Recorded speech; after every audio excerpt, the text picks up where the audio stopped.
Hi hello welcome to Haripriya's media. Mega doctor Niharika ఇటీవల తన భర్త చైతన్య జొన్నలగడ్డతో విడాకులు తీసుకున్న విషయం తెలిసిందే. ఈ విషయం తెలుసుకొని చాలా మంది షాక్ అయ్యారు. అయితే ఈ జంట విడాకులు తీసుకోవడానికి కారణాలు తెలియదు, కానీ నిహారికపై చాలా ట్రోలింగ్స్ జరిగాయి. బ్యాడ్ కామెంట్స్ పెడుతూ చాలా దారుణంగా కామెంట్స్ చేశారు. అయితే ఈ కామెంట్స్ని పట్టించుకోకుండా తన పని తాను చేసుకుంటూ వెళ్తున్నారు నిహారిక.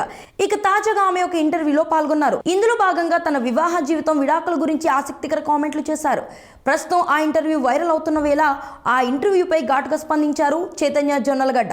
ఇటీవల నిహారికపై జరుగుతున్న ట్రోలింగ్ని దూరం చేయడానికి మీరు చేసిన ప్రయత్నాన్ని నేను నిజంగా అభినందిస్తున్నాను. అయితే ఈ విషయంలో కేవలం బాధితురాలి పక్షాన్నే మాట్లాడడం, అది ప్రపంచానికి వినిపించడం కరెక్ట్ కాదు. మరీ ముఖ్యంగా విడాకుల విషయంలో ఒకరి వైపు నుంచే మాట్లాడకూడదు. వివాహ బంధం ముగిశాక దానివల్ల నొప్పి ఇద్దరికీ ఉంటుంది. దాని నుంచి బయటపడడం కూడా ఇద్దరికీ ఒకే విధంగా ఉంటుంది. ఇలాంటి విషయంలో ఆయా సంఘటనలతో సంబంధం ఉన్న అందరితో మాట్లాడి ప్రజలకు అవగాహన కల్పించాలి. నిజంగా జరిగిందేంటో తెలుసుకోకుండా ఇలా జడ్జ్ చేయడం ఎంత తప్పో, ఇలా ఒకే కోణంలో విషయాన్ని వివరించడం కూడా అంతే తప్పు. అలా అయితేనే ఇంటర్వ్యూలు చేయండి అంటూ ఘాటుగా స్పందించారు చైతన్య జొన్నలగడ్డ. ప్రస్తుతం చైతన్య చేసిన ఈ పోస్ట్ సోషల్ మీడియాలో వైరల్గా మారింది.